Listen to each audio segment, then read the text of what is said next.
Good morning, dear students and viewers. Hope you all are doing very well. Preparations सबकी चल रही हैं और exams आपके सर पे हैं. Session ending exams are going to start very soon in the month of March. So all of you need to prepare for the tests, and for that reason, I'm here again before you with a question paper, a sample paper released by regional office, and that is a question paper of class 9th English. Dear students, lots of queries have been asked by students in my personal chats related to question paper pattern, time, way of answering questions. तो ये सारी queries आपकी जो भी आपने questions में से पूछे हैं chats में, वो मैं आपको इस वीडियो में कोशिश करूंगी सब क्लियर हो जाए. I'll be sharing the blueprint of class 9th English paper, term 2, and your sample paper along with marking scheme. Marking scheme से आपको ये आइडिया हो जाएगा कि आपको आंसर कैसे देने हैं, किस क्वेश्चन का आंसर आपको किस तरीके से देना है.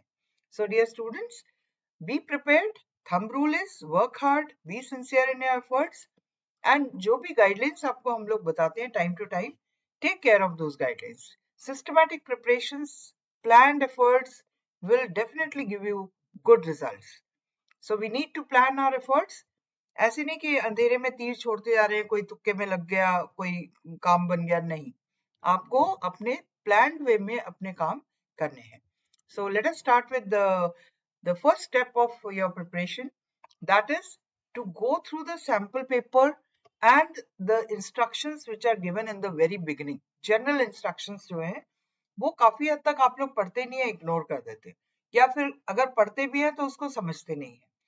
तो बच्चों, एक बात तो आपको याद रखनी है हमेशा कि टाइम मैनेजमेंट आपको बहुत जरूरी है, क्योंकि अगर आपने टाइम मैनेजमेंट नहीं किया, आलतू फालतू चीजें लिखते गए, उसमें एक तो आपका टाइम खराब होगा, एक आपका एग्जामिनर इरिटेट होगा कि इस बच्चे ने बिना पढ़े हुए कुछ भी लिखता है, और फिर जब टीचर उसमें से आंसर ढूंढते हैं तो वो बहुत गुस्से में आ जाते हैं. क्यों? उनको लगता है कि इतना कहने के बावजूद ये बेकार की चीजें इन्होंने लिख दी हैं. तो बच्चों, ये सबसे पहले आपको ध्यान रखना है कि आपको अपना भी एफर्ट प्लान वे में करना है, और आप जो आंसर लिख रहे हैं वो टू द पॉइंट, ब्रीफ, एकदम बिल्कुल बैलेंस्ड आंसर होना चाहिए. ऐसा नहीं कि जो एग्जामिनर है वो आपके आंसर्स को ढूंढने के लिए पूरा पैराग्राफ जो आपने लिख दिया उसको वो पढ़ेगा. ठीक है? तो अनसीन का भी वही रूल है कि आपको टू द पॉइंट लिखना है. अगर अगर आपका राइटिंग स्किल है तो उसके आपको फॉर्मेट का ध्यान रखना है कि फॉर्मेट के हिसाब से आप लिख रहे हो, और कितना पोर्शन आपको कवर करना है राइटिंग में, उसका करेक्ट लैंग्वेज, स्टैंडर्ड एक्सप्रेशंस आपने कौन से यूज किए हैं जो नॉर्मली हम हर एक राइटिंग स्किल में यूज करते हैं. दूसरा, आपको ये देखना है कि आप उसमें जो भी डिटेल्स दे रहे हैं वो क्या रेलिवेंट है, क्या वो टॉपिक या क्वेश्चन से रिलेटेड है. क्वेश्चन आपने बिना पढ़े आंसर दे दिया, सारा आंसर आपका बेकार हो जाता है. ठीक है? तो बहुत सारी बातें हैं बच्चों, आपको ध्यान रखनी है. पेपर शुरू करने से पहले जनरल इंस्ट्रक्शंस को मैं आपको पढ़ूंगी और उससे आपको और क्लियर होगा. So let us start with the first general instruction. Time आपको बता दिया है, 2 घंटे हो चुके हैं आपके. पहले आपका 1.5 घंटे का पेपर था क्योंकि एमसीक्यू बेस्ड था. अब आपका क्वेश्चन पेपर जो है वो सब्जेक्टिव है, आपको खुद आंसर लिखने हैं उसमें, इसलिए आपका टाइम आधा घंटा और बढ़ गया है, और मार्क्स आपके 40 हैं एज यूजुअल. पैटर्न आपका जैसे जैसे हम आगे बढ़ेंगे आपको क्लियर समझ आ जाएगा. ब्लूप्रिंट में आपको और मैं समझा दूंगी क्लियर कि किस पोर्शन से, किस बुक से कितने क्वेश्चंस पूछे जाएंगे.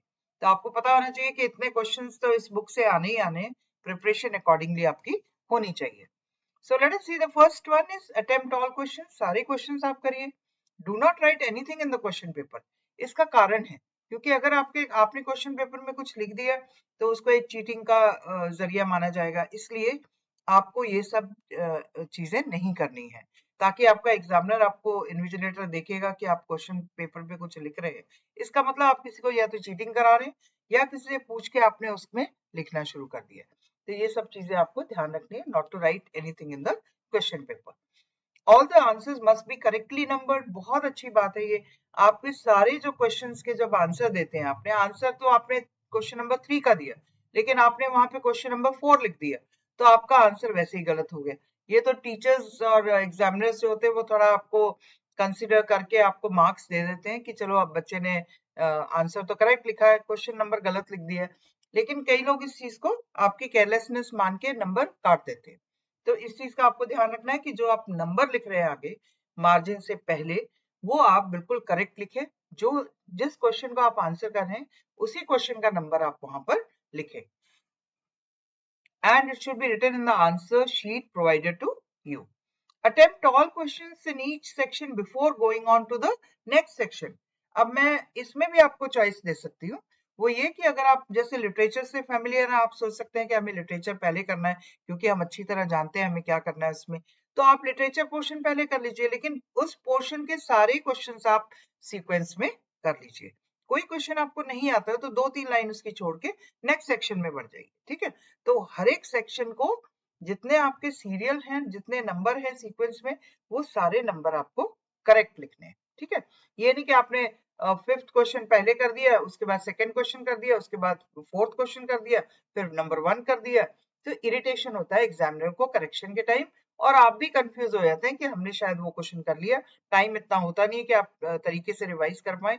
टाइम मैनेजमेंट आपकी बहुत इंपॉर्टेंट चीज है, जो आप इग्नोर भी कर देते हो और अटक जाते हो किसी ना किसी आंसर पे, तो उससे आपका टाइम वेस्ट होता है।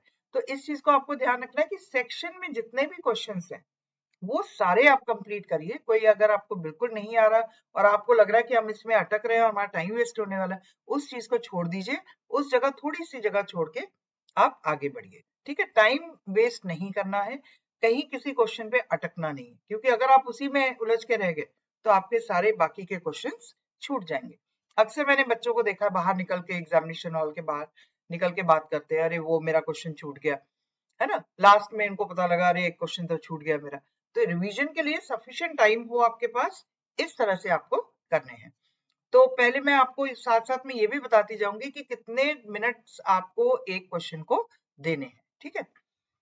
चलिए आगे बढ़े। Attempt all questions in each section before going on to the next section. कोई भी आपने सेक्शन अपने लिए डिसाइड किया है, उस सेक्शन में आगे बढ़ने से पहले try to finish the question answers of the section which you are attempting right now. Okay, then सबसे बड़ी बात, read each question carefully and follow the instruction. अगर आपने क्वेश्चन ध्यान से नहीं पढ़ा और आप आगे बढ़ गए, आपने आंसर गलत लिख देना, क्योंकि आपने क्वेश्चन ही गलत न समझा है तो आंसर गलत ही होगा। तो इसलिए पहले क्वेश्चन को ध्यान से पढ़िए, फिर उसका आंसर लिखिए। जो उसमें कहा गया उसी हिसाब से आप काम करेंगे, ठीक है। Read each question carefully and follow the instruction. Strictly adhere to the word limit given with each question. एक एक क्वेश्चन के साथ वर्ड लिमिट दी हुई है, उसको फॉलो करेंगे, क्योंकि अगर आपने 30 वर्ड्स का लिखा हुआ है, आप अपनी अंदाजन अपनी लाइन देख लीजिए कि एक लाइन में आपके कितने वर्ड्स आते हैं। अगर आपकी एक लाइन में 10 वर्ड्स आप लिखते हो तो आप अंदाज से 3 लाइनों में आपका आंसर कंप्लीट हो जाना चाहिए।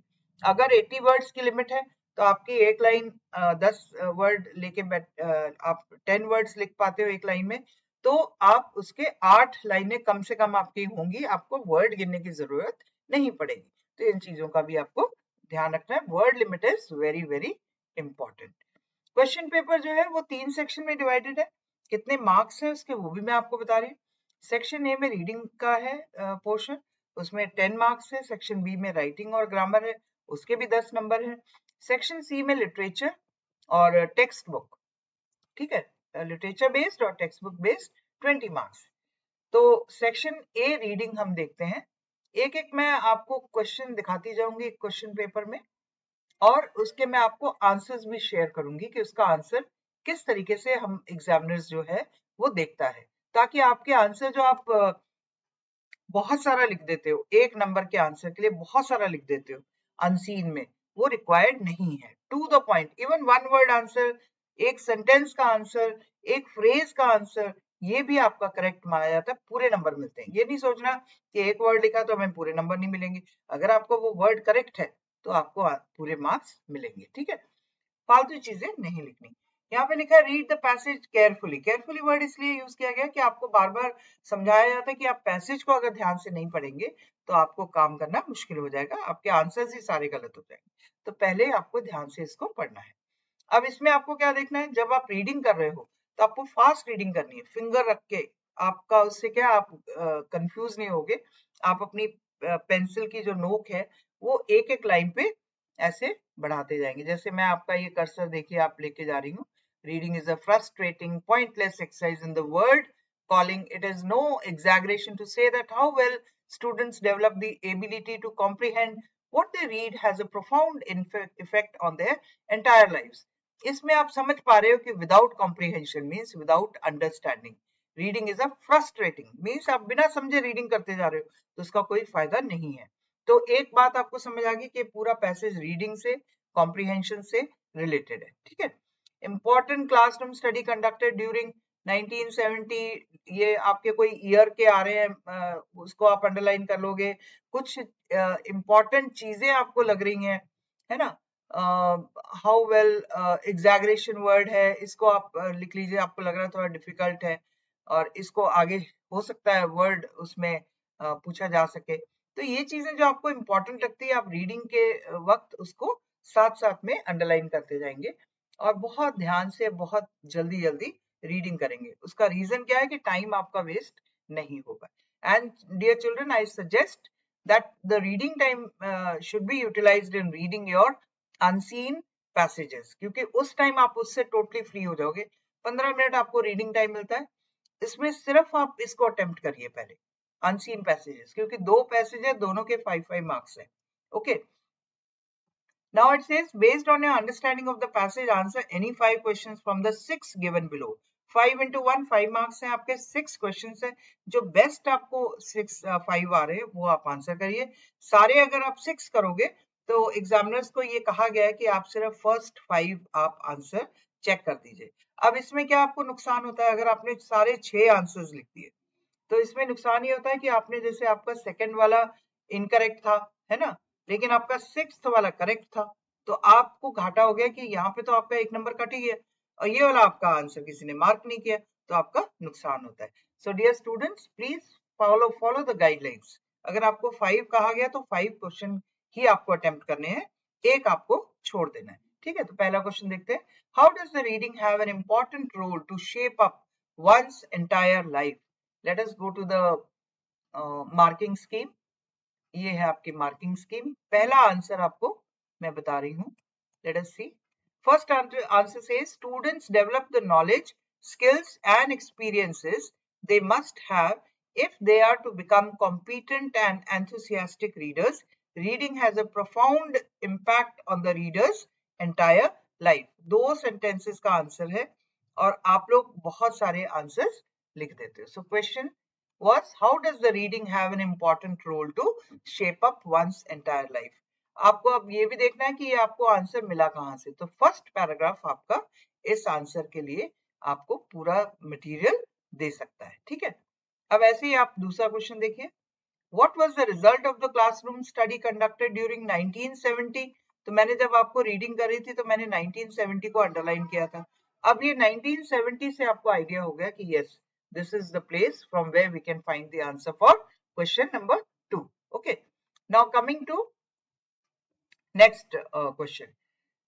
इसका भी मैं आपको आंसर दिखा देती हूँ so that आपको पता लग जाए कि teachers mentioned in a specific skill. It is teachers mentioned a specific skill that students were to apply. Had students practice the skill by completing workbook pages and then assess them to find out if they could use the skill correctly, but this couldn't enable comprehension. Reading is not a skill application. ठीक है, ये आपका तरीका है answer करने का। Coming back to the question paper again. Now all these questions you will do it in the similar way. जहां से आपको फर्स्ट का आंसर मिला है, नेक्स्ट आंसर आपको उसके बाद मिलेगा। So don't waste your time in reading again and again. First paragraph से फिर से शुरू हो जाते हो आंसर ढूंढने के लिए। जहां आपको फर्स्ट का आंसर मिला उसको अंडरलाइन कर दीजिए, उसके बाद ही आपको सेकंड का आंसर मिल जाएगा, ठीक है। वर्ड्स के लिए आप कहीं पूरा पैसेज देख सकते हैं। अब आया दूसरा paragraph, read the following passage carefully. Topic is deforestation, clear लिखा ही हुआ है तो आप समझ सकते हैं कि फॉरेस्ट से रिलेटेड होगा और एनवायरमेंट पे क्या असर पड़ रहा है इसका, इस सब से रिलेटेड होगा।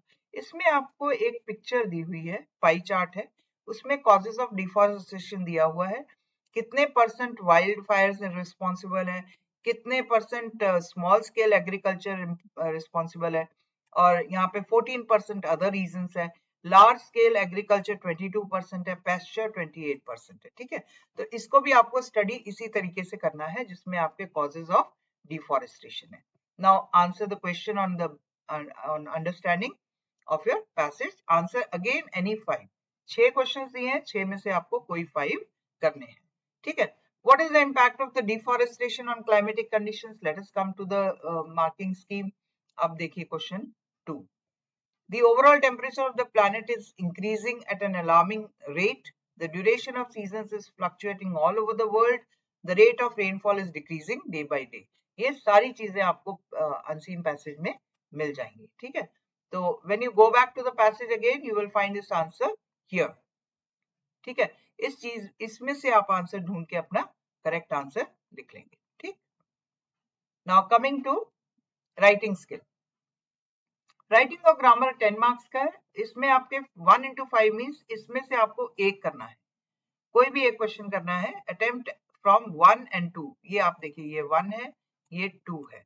यहाँ पे क्लियर कट लिखा हुआ है एनी 1। बच्चे गलती से 2-2 कर देते कि कहीं मेरा मतलब रह ना जाए, तो इसको पढ़िए ध्यान से पहले क्वेश्चन को। क्वेश्चन में लिखा है एनी 1 फ्रॉम 1 and 2।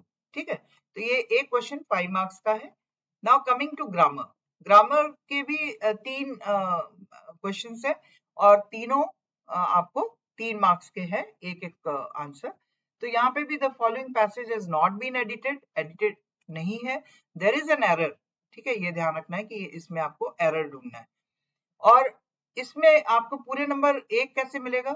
जब आप एरर भी लिखेंगे और उसका करेक्ट आंसर भी लिखेंगे। तो इसमें आपको एरर मेंशन करना है, इसमें करेक्ट आंसर करना है। पैराग्राफ्स आपके ये एग्जाम्पल के लिए दिए हुए हैं, इसी टाइप के आपको पैसेजेस आएंगे। ठीक है, 3 मार्क्स का है तो 3 ब्लैंक होंगे आपके लिए, इससे ज्यादा नहीं होंगे। Now read the following conversation between Sarita and Ritu. Complete the passage that follows.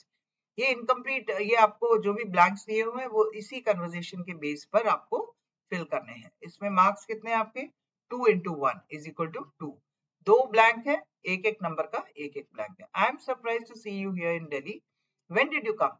I came here yesterday. I have been offered a job here. ठीक है, now this is your reported speech. Grammar आप लोग touch नहीं करते, तो बच्चों फिर से रिक्वेस्ट है, please be in touch with the channel so that you get all the basics of grammar which I am trying to introduce the topics to all of you from time to time. ठीक है, now Sarita told Ritu dash and asked when she had come.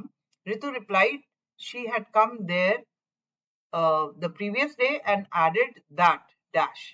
अब आइए marking scheme पे। आप देखिए इसमें grammar में यहाँ पे जो ये एरर फाइंडिंग के आंसर्स देख लीजिए आप, दोनों तरीके से यहाँ पे उन्होंने उसको मार्क किया हुआ है कि ये वाला एरर है, ये उसका करेक्ट आंसर है। यहाँ पे ये एरर है, ये करेक्ट आंसर है। यहाँ पे ये एरर, ये करेक्ट आंसर।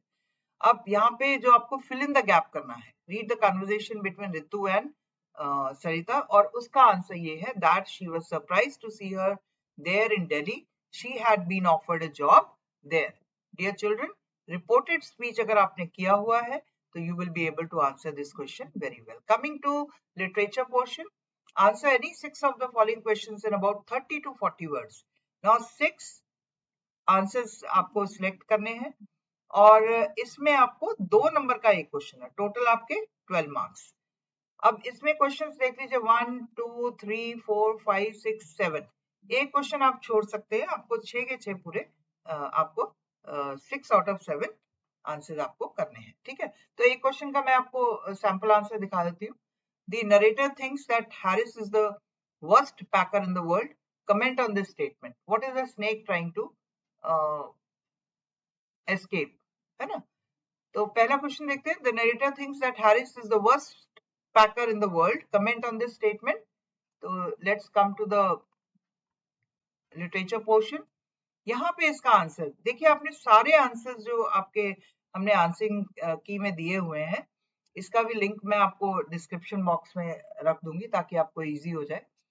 तो यहाँ पे शॉर्ट आंसर्स जो दिए हैं आप देख सकते हैं, they are not very lengthy answers, बहुत सारा नहीं लिखा। हाँ, इंपॉर्टेंट चीजें सारी मेंशन हुई है, लेकिन बहुत सारा लेंदी आंसर नहीं दिया गया।